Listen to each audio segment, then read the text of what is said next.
KPU Provinsi Sumatera Selatan mendata TPS berkategori 5T, terdepan, terluar, tertinggal, terlama, dan tersulit. Kesulitan mulai dari kondisi geografis berupa perairan atau akses jalan yang rusak. Untuk wilayah tersebut, logistik didistribusikan lebih awal. Saat musim hujan, mitigasi juga dilakukan pada TPS berisiko banjir. Terdapat 759 TPS dari 10 kabupaten dan kota di Sumsel yang terdampak banjir.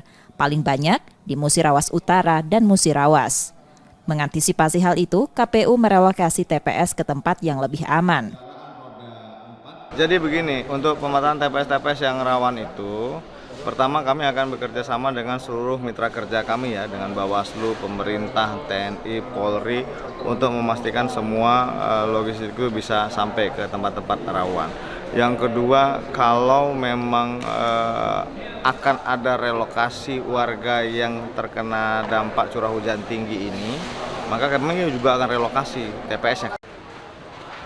KPU Sumsel memastikan seluruh logistik sudah tiba di TPS paling lambat pada Selasa petang 13 Februari 2024 atau sehari sebelum pemungutan suara. Emriski Normizan, Kompas TV, Palembang, Sumatera Selatan.